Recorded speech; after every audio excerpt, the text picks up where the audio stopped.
ऐसी कौन सी नारी जो आधी ब्याही और आधी कुंवारी। मित्रों, यह सुनकर शायद आप चौंक गए होंगे कि कोई नारी आधी ब्याही और आधी कुंवारी कैसे हो सकती है, लेकिन यह कोई पहेली नहीं है, बल्कि रामायण से जुड़ी एक रहस्यपूर्ण कथा है। इस पहेली में धर्म, वचन और कर्म के गहरे अर्थ छुपे हुए हैं। आज हम आपको इस पहेली का उत्तर देंगे और इसके साथ एक रोचक और अनसुनी कथा सुनाएंगे जो सीधे रामायण से ली गई है। तो चलिए मित्रों, बिना समय को देरी करते हुए कथा को शुरू करते हैं। मित्रों, एक समय की बात है जब अवध के नरेश महाराज दशरथ शिकार खेलने के लिए जंगल में गए थे, जिससे उनके चेहरे पर आत्मविश्वास था। लेकिन उस दिन भाग्य ने उनका साथ नहीं दिया। पूरा दिन जंगल में घूमते रहे, लेकिन कोई शिकार हाथ नहीं आया। राजाओं के लिए शिकार केवल मनोरंजन नहीं, बल्कि उनकी वीरता और पराक्रम का प्रतीक होता है। फिर महाराज दशरथ को निराशा हुई और वह भारी मन से एक बड़े पेड़ के नीचे बैठ गए। उस शांत और सन्नाटे भरे जंगल में केवल पत्तियों की सरसराहट सुनाई दे रही थी। मित्रों, महाराज दशरथ सोच रहे थे कि आज का दिन व्यर्थ चला गया। तभी उनकी नजर अचानक एक सुंदर गंधर्व कन्या पर पड़ी, जिससे वह कन्या बहुत ही सुंदर थी और उसकी चाल और सौंदर्य ऐसा था जैसे वह स्वर्ग से उतरी कोई अप्सरा हो। महाराज दशरथ को यकीन नहीं हुआ कि इस निर्जन जंगल में इतनी सुंदर कन्या कैसे हो सकती है। फिर उन्होंने सोचा, यह कन्या कौन हो सकती है? इस जंगल में इतनी सुंदर और कोमल स्त्री अकेले कैसे घूम रही है? जब वह कन्या धीरे धीरे उनके पास आई तो महाराज दशरथ ने रायल अंदाज में पूछा, सुंदरी, तुम कौन हो और इस निर्जन जंगल में अकेली क्यों घूम रही हो? क्या तुम नहीं जानती कि यहाँ कितने खतरनाक जंगली जानवर रहते हैं जो तुम्हारे जीवन के लिए खतरा हो सकते हैं? मित्रों, फिर कन्या ने मुस्कुराते हुए कहा, राजन, सबसे पहले तो आप मुझे बताइए कि आप कौन हैं? आप तो एक महान योद्धा लगते हैं। शायद आप राजा हैं। इस निर्जन वन में आपकी उपस्थिति मुझे चौंका रही है। फिर महाराज दशरथ गर्व से बोले, देवी, मैं अयोध्या का राजा दशरथ हूँ। क्या तुम जानती हो कि राजाओं का कर्तव्य है अपनी प्रजा की रक्षा करना और राज्य का शासन करना? लेकिन तुमने अभी तक मुझे अपना परिचय नहीं दिया। बताओ, तुम कौन हो और इस वन में क्या कर रही हो? फिर कन्या ने शांत और मधुर स्वर में कहा, हे महाराज दशरथ, मैं एक गंधर्व कन्या हूँ। मेरे पिता ने मुझे पूर्ण स्वतंत्रता दी है कि मैं खुद अपने लिए योग्य जीवन साथी का चुनाव कर सकूं। इसी कारण मैं इस जंगल में अपने योग्य पति की खोज में हूँ। फिर महाराज दशरथ को यह सुनकर आश्चर्य हुआ और उन्होंने कहा, क्या तुम्हारे पिता ने तुम्हें इस खतरनाक जंगल में अकेले भेजा दिया है? क्या यह उचित है कि एक पिता अपनी बेटी को अपना जीवन साथी खुद खोजने के लिए जंगल में भटकने दे? क्या यह सही नहीं कि पिता अपनी पुत्री के लिए योग्य वर की खोज खुद करे? मित्रों, फिर गंधर्व कन्या ने उत्तर दिया, राजन, मेरे पिता ने यह स्वतंत्रता इस विश्वास के साथ दी है कि मैं खुद सही निर्णय ले सकूं।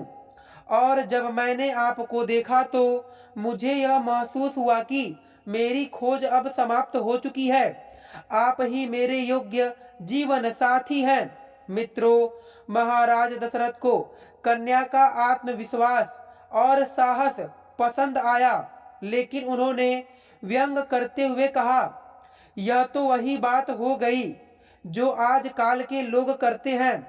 लड़का और लड़की एक दूसरे को पसंद करते हैं और अगर घर वाले राजी नहीं होते तो वे भाग कर शादी कर लेते हैं। खैर, यह पुरानी बातें हैं। मुझे यह बताओ, तुमने मुझे ही क्यों चुना? मित्रों, फिर गंधर्व कन्या ने कहा, हे राजन, जब मैंने आपको देखा तो मेरा दिल जान गया कि आप ही मेरे जीवन साथी बनने के योग्य हैं। आपके राजसी व्यक्तित्व, गरिमा और ताकत ने मुझे यह विश्वास दिलाया कि आप मेरे लिए सबसे उपयुक्त हैं। अब मैं आपसे विवाह करना चाहती हूँ। मित्रों, फिर महाराज दशरथ इस उत्तर से थोड़ा गंभीर हो गए, लेकिन उनकी रुचि और आकर्षण उस गंधर्व कन्या के प्रति बढ़ गया था। उन्होंने कहा, हे गंधर्व कन्या, तुम्हारे साहस और प्रेम ने मुझे भी आकर्षित किया है। मैं तुमसे विवाह करने के लिए सहमत हूँ। महाराज दशरथ उस कन्या के पास बढ़े, लेकिन कन्या ने मुस्कुराते हुए कहा, ठहरो राजन, विवाह तो मैं तुमसे करूंगी, लेकिन मेरी एक शर्त है। यदि तुम मेरी शर्त मानोगे तो ही मैं तुम्हारे साथ विवाह करूंगी। फिर महाराज दशरथ ने उत्सुकता से पूछा, बताओ तुम्हारी क्या शर्त है? मैं उसे मानने के लिए तैयार हूँ। मित्रों, कहते हैं, जब कोई व्यक्ति किसी काम या लालच में लिप्त होता है तो वह अच्छे और बुरे परिणामों का ध्यान नहीं रखता और वह यह भी नहीं सोचता कि भविष्य में उसका स्वार्थ हमारे लिए अच्छा होगा या बुरा। गंधर्व कन्या और दशरथ के बीच संवाद के दौरान कन्या ने दशरथ जी के सामने एक महत्वपूर्ण शर्त रखी। उसने गंभीरता से कहा, राजन, यदि आप चाहते हैं कि मैं आपकी इच्छा को स्वीकार करूं और आपसे विवाह करूं तो आपको एक वचन देना होगा। मेरा पुत्र ही अयोध्या की गद्दी पर बैठेगा और यदि आप यह वचन देते हैं तो मैं आपके साथ विवाह करूंगी। मित्रों, फिर दशरथ जी ने बिना अधिक सोच विचार किए इस बात को स्वीकार कर लिया। उस समय उनके कोई संतान नहीं थी और उन्होंने सोचा कि शायद इससे कोई संतान हो सके। उसके मन में यह विचार आया कि एक विवाह के लिए एक वचन देना कोई बड़ी बात नहीं है। उन्होंने आत्मविश्वास से कहा, हे सुंदरी, मैं आपको वचन देता हूँ कि आपका पुत्र ही अयोध्या की गद्दी पर विराजमान होगा। अब आप प्रसन्न हो जाइए। फिर गंधर्व कन्या यह वचन सुनकर संतुष्ट हो गई। उसकी आंखों में एक चमक थी, मानो उसे अपने जीवन का उद्देश्य मिल चुका हो। मित्रों, दशरथ जी ने उसे विश्वास दिलाते हुए कहा, अब मैं तुम्हारे पास तुरंत नहीं रह सकता। मैं अयोध्या लौट कर बारात लाऊंगा, तब हम वैदिक रीति रिवाज से विवाह करेंगे। अभी आप यहीं वृक्ष के नीचे विश्राम करें, मैं जल्द ही लौटूंगा। तब गंधर्व कन्या ने महाराज दशरथ की बात मानी और वृक्ष के नीचे बैठकर उनके लौटने का इंतजार करने लगी। उसने कहा, ठीक है महाराज, मैं आपका इंतजार करूंगी। मुझे पूरा विश्वास है कि आप अपना वचन जरूर निभाएंगे। मित्रों, दशरथ जी ने एक बार फिर उसे स्वस्थ किया और अपने घोड़े पर सवार होकर अयोध्या के लिए निकल पड़े। उनके मन में उत्साह और गर्व का भाव था कि उन्होंने एक ऐसी कन्या को अपने लिए चुना था जो साहसी और आत्मनिर्भर थी। इस प्रकार गंधर्व कन्या और दशरथ जी के बीच गंधर्व विवाह हुआ, जिसमें केवल मन और वचन का मेल होता है। और यही हुआ। इसे आधा विवाह माना जा सकता है, क्योंकि केवल वरमाला और वचन हुआ था, जबकि वैदिक रीति रिवाजों के अनुसार बाकी रस्में बाकी थीं। दशरथ जी ने स्पष्ट कहा था कि वह बारात लेकर आएंगे तब पूरी तरह से सारी रस्में निभाई जाएंगी। मित्रों, गंधर्व कन्या ने दशरथ जी की बात पर विश्वास किया और वृक्ष के नीचे बैठकर शांत मन से प्रतीक्षा करने लगी। उधर दशरथ जी अयोध्या लौट गए और सोचते रहे कि वह जल्द ही अपनी नई जीवन संगनी को सम्मान पूर्वक अपने महल में लेकर आएंगे। मित्रों, महाराज दशरथ जब गंधर्व कन्या से वादा करके अयोध्या लौटे तो उनके मन में उत्साह था। उन्होंने तय किया था कि वह जल्द ही बारात लेकर गंधर्व कन्या के पास लौटेंगे और वैदिक रीति रिवाज से विवाह को संपन्न करेंगे। लेकिन अयोध्या लौटने के बाद दशरथ जी ने अपने राज्य की कार्य और परिवारों की जिम्मेदारियों में इतने उलझ गए कि धीरे धीरे वह वचन भूल गए। मित्रों, दशरथ जी के बारे में अधिकांश लोग जानते हैं कि उनकी 3 प्रमुख रानियां थीं, कौशल्या, सुमित्रा और कैकेयी। इन 3 रानियों का उल्लेख रामायण में प्रमुखता से किया गया है, लेकिन एक और बात है जिसे कम लोग जानते हैं। दशरथ जी की कुल 760 रानियां थीं और इस बात का वर्णन जगदीश रामायण में किया गया है। इन रानियों में से कुछ रानियां विशेष थीं जिन्हें पट रानियों का दर्जा प्राप्त था। यह वही कारण है कि रामायण और अन्य ग्रंथों में केवल उन्हीं रानियों का उल्लेख किया गया है जो महाराज दशरथ के जीवन का महत्वपूर्ण हिस्सा थीं। लेकिन अन्य रानियां भी दशरथ के जीवन में महत्वपूर्ण भूमिका निभाती थीं। उनके साथ दशरथ जी का अलग अलग संबंध था और वे सभी उनके महल की शोभा बढ़ाती थीं। मित्रों, जब महाराज दशरथ अयोध्या लौटे तो अपनी 760 रानियों में खो गए। हर दिन महल में कोई न कोई उत्सव होता था, कहीं न कहीं कोई आयोजन होता था और वे अपने परिवार के साथ व्यस्त हो गए। मित्रों, इस प्रकार धीरे धीरे गंधर्व कन्या से किया गया वचन उनके मन से मिटने लगा। उनकी 3 प्रमुख रानियां कौशल्या, सुमित्रा और कैकेयी हमेशा उनकी सेवा में प्रेम पूर्वक लगी रहती थीं। राजमहल के अन्य काम काज और प्रजा के कल्याण के कार्यों में दशरथ जी इतने उलझ गए कि जंगल में वृक्ष के नीचे प्रतीक्षा कर रही उस गंधर्व कन्या का उन्हें ध्यान नहीं रहा। मित्रों, फिर गंधर्व कन्या ने दशरथ से विश्वास करके उनसे वचन लिया था कि वे बारात लेकर आएंगे और उसे अपने साथ ले जाएंगे। लेकिन दशरथ अपने महल के वैभव, रानियों के प्रेम और राजकाज के कार्यों में इस तरह मग्न हो गए कि उन्होंने उस गंधर्व कन्या से किया गया वादा पूरी तरह से भुला दिया।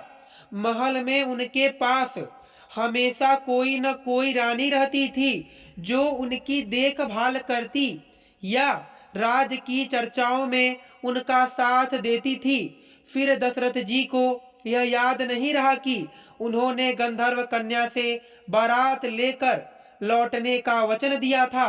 उधर जंगल में वह गंधर्व कन्या दशरथ की प्रतीक्षा करती रही।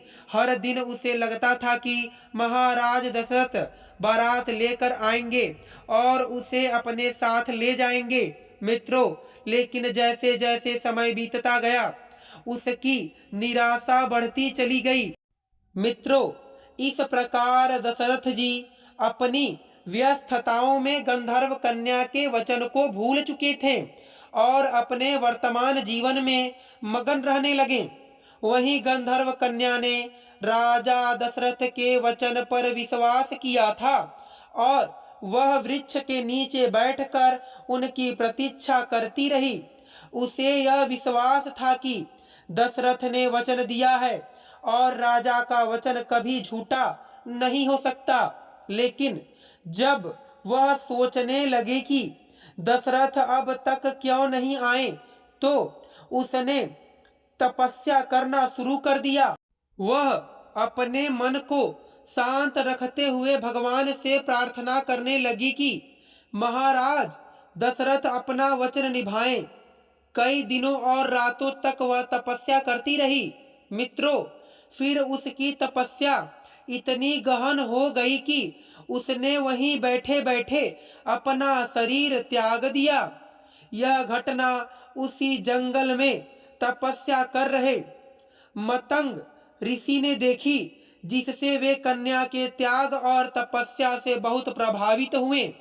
जब मतंग ऋषि ने देखा कि गंधर्व कन्या ने प्राण त्याग दिए हैं, तो वे उसके पास पहुंचे और ध्यान लगाकर उसके जीवन के उद्देश्य और दशरथ जी के साथ हुए संवाद को समझा। फिर उन्होंने उसकी हड्डियों से खड़ाऊ बनाए और मतंग ऋषि ने मन ही मन सोचा कि यह कन्या जिस वचन के लिए जी रही थी वह पूरा होना चाहिए था। दशरथ जी ने उसे गद्दी से जोड़ने का वादा किया था और ये खड़ाऊ अब उस वचन को पूरा करेंगे। मित्रों, खड़ाऊ बनाकर मतंग ऋषि अपने शिष्य अत्रि ऋषि के पास गए और उन्हें खड़ाऊ सौंपते हुए पूरी घटना सुनाई। उन्होंने कहा, हे अत्रि, ये खड़ाऊ उस गंधर्व कन्या के हैं जिसने राजा दशरथ के वचन पर विश्वास किया था और अपने प्राण त्याग दिए। अब ये खड़ाऊ उस वचन को पूरा करेंगे। इन्हें किसी योग्य व्यक्ति को सौंप देना जो इसका सम्मान पूर्वक उपयोग कर सके। मित्रों, फिर अत्रि ऋषि ने श्रद्धा पूर्वक खड़ाऊ स्वीकार किए और उन्हें अपने आश्रम में रख लिया। मित्रों, उधर महाराज दशरथ अपने वचन को भूल चुके थे। समय बीतते गए और दशरथ के घर में भगवान राम का जन्म हुआ। भगवान राम बड़े हुए और एक दिन कैकेयी के कहने पर उन्हें वनवास का आदेश मिला। इस कारण भगवान राम माता सीता वनवास पर चले गए। फिर वन में घूमते हुए वे अत्रि ऋषि के आश्रम में पहुंचे और अत्रि ऋषि और उनकी पत्नी माता अनुसुईया ने राम, लक्ष्मण और सीता का स्वागत किया। माता अनुसुईया ने माता सीता को दिव्य वस्त्र और आभूषण दिए और उन्हें जीवन के कई उपयोगी ज्ञान भी सिखाए। मित्रों, जब राम आश्रम से जाने लगे तो अत्रि मुनि ने सोचा कि अब समय आ चुका है, इन खड़ाऊ को सही व्यक्ति को सौंपा जाए। उन्होंने वही खड़ाऊ भगवान राम को भेंट करते हुए कहा, हे राम, ये खड़ाऊ मतंग ऋषि के द्वारा बनाए गए हैं। इनका बड़ा महत्व है। इन्हें अपने पास रखिए और उचित रूप में इसका उपयोग कीजिए। मित्रों, फिर भगवान राम ने खड़ाऊ को बड़े आदर के साथ स्वीकार किया और उन्होंने समझ लिया कि ये खड़ाऊ किसी विशेष उद्देश्य के लिए हैं। फिर भगवान राम ने इन्हें अपने साथ रखा और जब वह आगे बढ़े तो मतंग ऋषि भी वहीं पहुंच गए। मतंग ऋषि ने अपने शिष्य को धन्यवाद दिया और कहा, तुमने जो ये खड़ाऊ भगवान राम को दिए यही उचित था, इन्हीं को देने थे। मित्रों, फिर भगवान राम ने खड़ाऊ को अपने पैरों में नहीं पहना बल्कि एक वस्त्र में लपेटकर अपने भाई लक्ष्मण को दे दिया और कहा, हे लक्ष्मण, इन खड़ाऊ को अपने पास रखना, इन्हें अपने पैरों में नहीं पहनना। आगे जंगल में नंगे पैरों ही चलना, हम इन्हें नहीं पहनेंगे। मित्रों, इस प्रकार भगवान राम, लक्ष्मण और सीता जब चित्रकूट में थे तो राम के वनवास के निर्णय से अयोध्या में हर कोई दुखी था, लेकिन सबसे अधिक दुखी थे भरत। अपने बड़े भाई के बिना अयोध्या का राजमहल सुनसान लगने लगा था। फिर भरत ने मन में निश्चय किया कि वह राम से मिलने जाएंगे और उन्हें वापस लेकर अयोध्या आएंगे। फिर भरत जी ने अयोध्या से चित्रकूट की यात्रा की और उनके साथ गुरु वशिष्ठ और अन्य राज परिवार के सदस्य भी थे। मित्रों, जब भरत जी चित्रकूट पहुंचे तो उन्होंने राम को देखा जो वनवास में थे और उनके साथ लक्ष्मण तथा माता सीता भी थी। भरत जी ने अपने भाई को इस अवस्था में देखा तो उनकी आंखों में आंसू आ गए। उन्होंने राम के चरणों में गिरकर कहा, भैया आप यह सब क्यों सह रहे हैं? आप जैसे धर्म प्रिय राजा को वन में रहने की क्या आवश्यकता है? अयोध्या लौट आइए और राज सिंहासन पर बैठकर राज्य का संचालन कीजिए। मैं अयोध्या का राजा बनने के योग्य नहीं हूँ।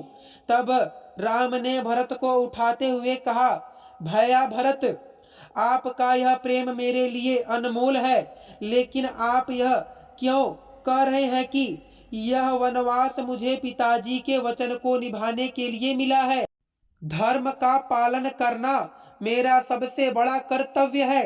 अगर मैं इस समय अयोध्या लौट आया तो पिताजी का वचन अधूरा रह जाएगा और यह मेरे लिए सबसे बड़ा अधर्म होगा। मित्रों, फिर भरत ने भावुक होते हुए कहा, भैया मैं पिताजी के निर्णय का सम्मान करता हूँ, लेकिन उनके जाने के बाद अयोध्या एक यतीम राज्य बन चुका है। प्रजा आपके बिना दुखी है। अगर आप वापस नहीं आए तो अयोध्या बर्बाद हो जाएगी। क्या यह आपका धर्म नहीं है कि आप प्रजा की रक्षा करें? कृपया मेरे आग्रह को स्वीकार करें। तब राम ने भावुक होते हुए कहा, भैया भरत, मैं आपकी भावनाओं को समझता हूँ, लेकिन मेरा अंतिम निर्णय है कि पिताजी का वचन मेरा धर्म है और इसे निभाना मेरी प्राथमिकता है। आप मेरी अनुपस्थिति में अयोध्या का संचालन करें।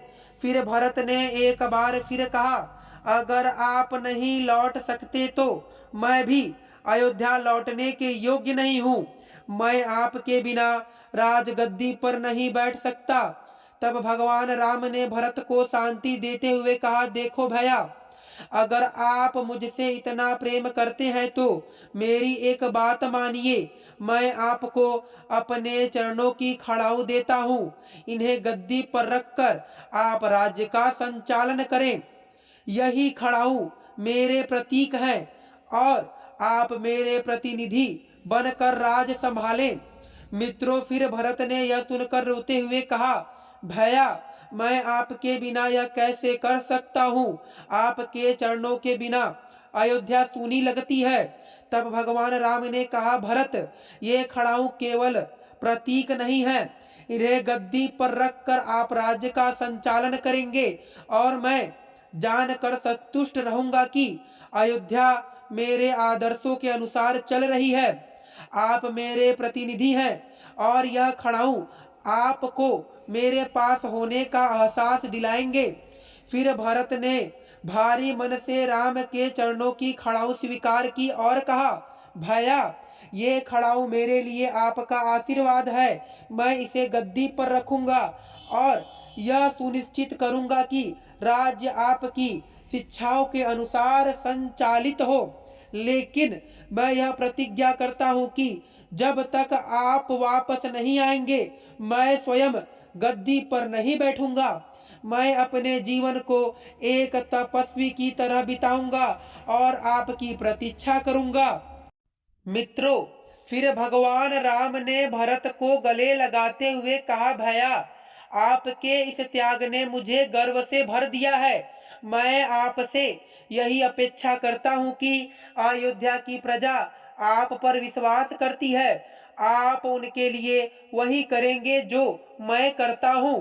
फिर राम ने खड़ाऊ को सौंपते हुए कहा, भरत, इन खड़ाऊ को गद्दी पर रखना और यह कहना कि इनसे माता को सुख मिलेगा। फिर भरत ने पूछा, भैया कौन सी माता को सुख मिलेगा? तब राम ने उत्तर दिया, यह सुख उस माता को मिलेगा जिसने त्याग और प्रेम का प्रतीक बनकर इन खड़ाओं को जन्म दिया, वह गंधर्व कन्या थी जो मेरे पिताजी के वचन के कारण अपनी जान गंवा बैठी।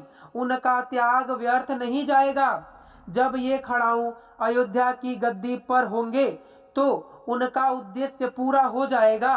फिर भरत ने राम की बात समझी और खड़ाऊ लेकर अयोध्या लौट गए। उन्होंने इस खड़ाऊ को गद्दी पर रखा और 14 सालों तक स्वयं तपस्वी जीवन बिताकर राम की प्रतीक्षा करते रहे। मित्रों, जब राम ने भरत को खड़ाऊ सौंपे तब भरत के मन में अपने बड़े भाई के प्रति प्रेम और आदर से गहरी भावनाएं थीं। उन्होंने चरण खड़ाऊ को हाथ में लिया और राम से कहा, भैया, ये खड़ाऊ केवल आपके प्रतीक नहीं है, ये मेरे लिए आपके आशीर्वाद और आदेश हैं। मैं इन्हें गद्दी पर रखूंगा, लेकिन यह वचन देता हूं कि मैं स्वयं कभी गद्दी पर नहीं बैठूंगा।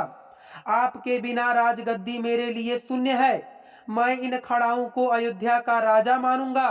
फिर भगवान राम ने मुस्कुराते हुए कहा, भरत, आपका यह त्याग अयोध्या की प्रजा के लिए प्रेरणा बनेगा। आपके इस निर्णय से पिताजी का वचन भी पूरा होगा और प्रजा भी सुरक्षित रहेगी। आप मेरे आदर्शों और धर्मों का पालन करते हुए राज्य का संचालन करें। मित्रों, इस प्रकार ये खड़ाऊ अयोध्या के न्याय, धर्म और सत्य का प्रतीक बन गए। मित्रों, भरत ने राम की बातों को समझते हुए उनसे कहा, भैया, मैं इन खड़ाओं को केवल गद्दी पर नहीं रखूंगा, बल्कि इन्हें पूरे सम्मान के साथ राज सिंहासन का प्रतीक मानूंगा। जब तक आप वापस नहीं आएंगे, मैं तपस्वी जीवन जीऊंगा। यही मेरी प्रतिज्ञा है। इसके बाद भरत ने भगवान राम के चरणों की खटाऊ को कपड़े में लपेटा और उसे अपने सिर पर रख लिया। उनकी आंखों में आंसू थे, लेकिन मन में संतोष था कि वह अपने बड़े भाई के आदेश और वचन का पालन कर रहे हैं। भगवान राम ने भरत को गले लगाते हुए कहा, भैया, आपका यह त्याग अयोध्या के लिए अनमोल है। मैं वचन देता हूँ कि वनवास की अवधि पूरी होने पर मैं लौटकर आपसे मिलूंगा। तब तक आप मेरी जगह पर राज्य की जिम्मेदारी संभालें। फिर भरत ने राम के चरणों को स्पर्श किया और खड़ाऊ लेकर अयोध्या लौटने के लिए चल पड़े। अयोध्या पहुंचकर भरत ने राम की खड़ाऊ को राज्य सिंहासन पर रख दिया और राज्य भर में यह घोषणा करवाई कि राम के चरण पादुकाएं ही अयोध्या के राजा होंगे और वे स्वयं केवल उनके सेवक हैं। फिर भरत ने स्पष्ट कर दिया कि यह गद्दी राम के लिए सुरक्षित है और वह उनके लौटने तक उनका इंतजार करेंगे और सेवा करेंगे। भरत ने अपने वचन के अनुसार तपस्वी जीवन अपनाया। उन्होंने राजमहल में रहने से मना कर दिया और नंदी ग्राम में एक कुटिया बनाकर रहने लगे। वे प्रतिदिन राम के चरण पादुकाओं की पूजा करते और राज्य के कार्यों की देखभाल करते। उनका यह त्याग और धर्म के प्रति प्रेम एक आदर्श बन गया। भरत ने साबित कर दिया कि सच्चा नेतृत्व केवल सिंहासन पर बैठने से नहीं, बल्कि धर्म, त्याग और न्याय के मार्ग पर चलने से होता है। मित्रों, भगवान राम ने वनवास के दौरान भरत के इस त्याग को याद रखा और अयोध्या लौटने पर उनकी इस भक्ति और समर्पण की सराहना की। मित्रों, रामायण की कथाओं में यह भी बताया गया है कि राजा दशरथ ने एक गंधर्व कन्या को वचन दिया था कि उनका पुत्र ही राजगद्दी का उत्तराधिकारी होगा। हालांकि उस गंधर्व कन्या का पुत्र नहीं हुआ, लेकिन राम ने उस वचन को निभाने के लिए भरत से कहा कि वे खड़ाऊ को सिंहासन पर रखें। ऐसा करने से उस गंधर्व कन्या को सुख और संतोष मिलेगा। कुछ लोग यह भी कहते हैं कि राम के चरणों की खड़ाऊ ताड़का के शरीर की हड्डियों से बनी थी, लेकिन रामायण के संदर्भ में इसे गंधर्व कन्या से जोड़कर देखा जाता है। भरत ने राम के आदेशों का पालन करते हुए खड़ाऊ को सिंहासन पर रखा और 14 वर्षों तक अयोध्या का शासन राम की चरण पादुकाओं के माध्यम से चलाता रहा। मित्रों, यह कथा हमें सिखाती है कि रामायण की हर कथा अनंत है और भगवान राम का चरित्र और उनके वचन धर्म और मर्यादा का सर्वोच्च उदाहरण है।